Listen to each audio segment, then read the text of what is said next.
जय भीम साथियों। आज 17 सितंबर ई रामास्वामी पेरियार जी की जयंती। ई रामास्वामी पेरियार जी का जन्म तमिलनाडु के छोटे से कस्बे ईरोड में हुआ था। इसी से उनको ई रामास्वामी की भी उपाधि मिली है। तो ई रामास्वामी पेरियार के नाम से ज़्यादा जाने जाते हैं। उन्होंने अंधविश्वास के खिलाफ बहुत ही ज़्यादा जंग लड़ी। वो हमेशा ब्राह्मणों के पूजा पाठ के खिलाफ बोलते आए हैं। उन्होंने इतना कड़ा विरोध किया है इन पूजा पाठ का। वो हमेशा कहते थे कि जो पूजा करता है, जो मंदिर में बैठा है, वो कोई भगवान नहीं है। वो तुमसे बात नहीं करता, वो तुम्हें नहीं बुलाता कि तुम आओ मेरी पूजा करो, बल्कि उसकी पूजा करते हैं, जो तुम्हें बुलाते हैं, वो अपना पेट भर रहे हैं, वो तुम्हें मूर्ख बना रहे हैं। वो इतने कड़े शब्दों में इनका विरोध करते थे।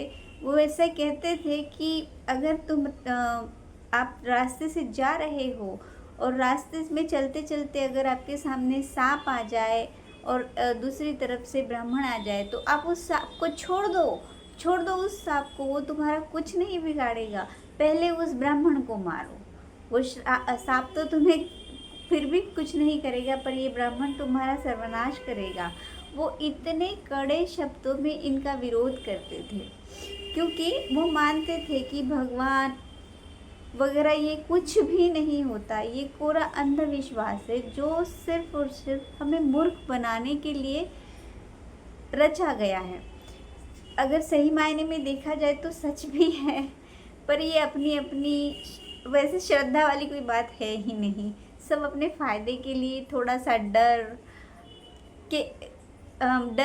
से जाते हैं मंदिर में। अब देखो ना, हमारे समाज में भी ऐसे कितने ही लोग हैं सामने, जैसे किसी कार्यक्रम में हो, कई जयंती हो, जैसे नौकरी पेशा में है या कोई सामाजिक कार्यकर्ता है, आप सबके सामने तो वो खुलकर विरोध करेगा, कहेगा ये सब नहीं, भगवान कुछ नहीं होता, पूजा पाठ वगैरह ऐसे वैसे। और उन्हीं लोगों को देखो जब वो अपने घरों में होते हैं, कोई गणपति पूजा कर रहा है, कहीं कोई तीर्थ स्थल में जा रहा है, यहाँ जा रहा है, वहाँ जा रहा है, ये सब बोलते कुछ है, करते कुछ है। ये इसका कारण सिर्फ एक ही है, इनके मन में, इनके दिमाग में वो बैठा है डर कि हाँ भगवान, हम ऐसा कुछ करेंगे तो भगवान तो है, कुछ ना कुछ हमें सज़ा देगा। कभी कभी ऐसा होता है ना, देखिए अक्सर ऐसा होता है, हम कुछ सोचते हैं, किसी बारे में बोलते हैं और तुरंत कभी उसका परिणाम हमें देखने को मिलता है। जैसे मान लो कि हमने किसी को याद किया, किसी के बारे में सोचा, तो तुरंत कोई आएगा, उसी की बात कहेगा, या जिसके बारे में हमने सोचा उसी के बारे में हमें कहीं से कुछ पता चलेगा, कोई फ़ोन आएगा, कोई मैसेज आएगा, तो हमें लगता है कि हाँ देखो, हमने अभी भी उसके बारे में सोचा तो उसके बारे में ये सब पता चला, ऐसी बात हो गई। तो इसको हम जोड़ते हैं भगवान से, जो है नहीं है पता नहीं। ये तो सबकी अपनी अपनी सोच है, इस पे हम कुछ नहीं कह सकते। जिसको जो सोचना है वो सोचे। पर हाँ, जब हम किसी के बारे में सोचते हैं और मान लो अचानक से उसी इंसान का फ़ोन आ जाए, या कोई दूसरा इंसान आकर उसी के बारे में कुछ बता दे, या सेम उसी जिसको हमने याद किया, जिसका थॉट हमारे दिमाग में आया, उसी का नाम लेके कोई बात करे, तो ये इत्तेफाक नहीं होता और ना ये भगवान से इसका कोई लेना देना होता है। ये होती है NLP, न्यूरो लिंग्विस्टिक प्रोग्रामिंग, जिसके बारे में मैंने पहले भी एक वीडियो में आपसे बात की है। ये हमारे माइंड का एक पैटर्न होता है।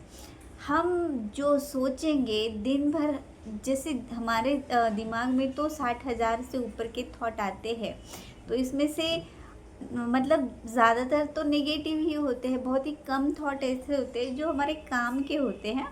देखो वीडियो का टॉपिक शायद चेंज ही हो गया है, पर बताने का ये था कि जैसे हम भगवान के बारे में सोच कर डरते हैं, हमारे दिमाग का वो पैटर्न ऐसे बना हुआ है कि हाँ, अगर हमने कुछ गलत कर दिया, भगवान के बारे में कुछ गलत बोला तो उसकी हमें सज़ा मिलेगी, कुछ गड़बड़ होगा, ये सोच के ज़्यादातर लोग ऐसा करते हैं। वो समाज के सामने तो ऐसे बनते हैं कि भाई मैं तो भगवान वगैरह को नहीं मानता, मैं तो बिल्कुल पूरी तरह से अम्बेडकरवादी हूँ, भौतिकवादी हूँ, इन सब में नहीं पड़ता।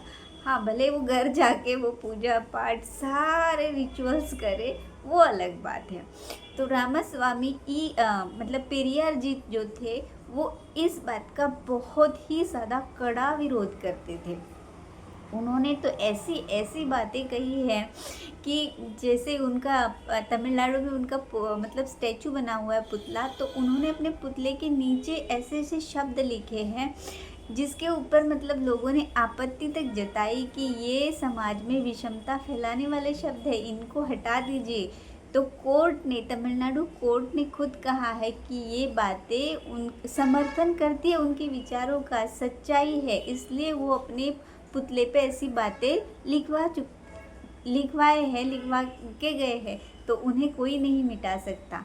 तो ऐसे थे रामास्वामी पेरियार जी, जिन्होंने सच्ची देशभक्ति मतलब हमें सिखाई। उन्होंने कहा, मतलब उनका उस समय कितना विरोध हुआ, कितना मतलब उन्हें कितनी बार तो वो जेल में गए, उन पर कितने सारे केस दर्ज किए गए, पर वो नहीं डरे, क्योंकि उन्होंने वो सहा, वो अन्याय, वो असमानता उन्होंने मतलब झेली है। वो खुद भी एक ओबीसी समाज में जन्मे, पर जब वो जाते थे, पढ़ने जाते थे या किसी मंदिर में जाते थे, तो उनको उस भेदभाव का सामना करना पड़ा। तब उन्होंने ये ठाना कि ये तो गलत है, मतलब ये सही समाज व्यवस्था नहीं है, और तभी से उन्होंने इसका विरोध करना शुरू किया। और वो इतना कट्टर हो गए, पूजा पाठ, देवी देवता, मंदिरों को तो बिल्कुल मतलब ऐसे जड़ से उखाड़ कर फेंकने का उन्होंने काम किया था।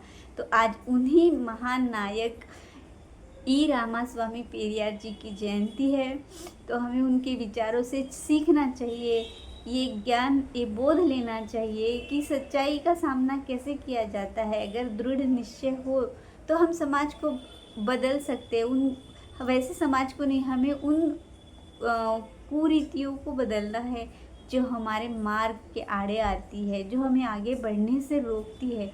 आज के समय में देखिए आप, सिर्फ 2 ही समाज ऐसे हैं जो शिक्षा के स्तर में बहुत आगे गए हैं। एक ब्राह्मण तो है ही, उन्होंने तो पहले से ही सब पर कब्जा कर रखा है, पर ब्राह्मणों के बाद अगर इस समाज में कोई ऐसा समाज है जो शिक्षा में बहुत आगे गया है, तरक्की किया है, तो वो है बौद्ध समाज।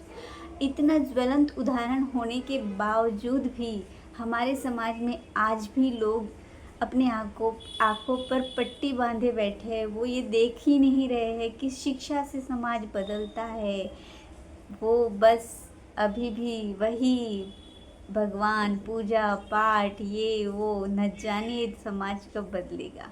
बस हमारी तो यही एक कोशिश है कि छोटी छोटी ऐसे वीडियो, ऐसी पोस्ट, इसके माध्यम से हम कुछ कहें, हम बताएं समाज के बारे में।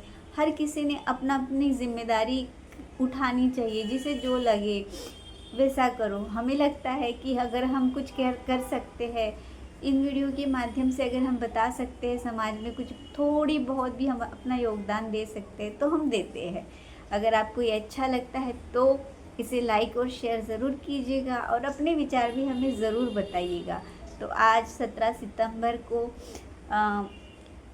रामास्वामी पेरियार जी की जयंती पर उन्हें शत शत नमन। जय भीम।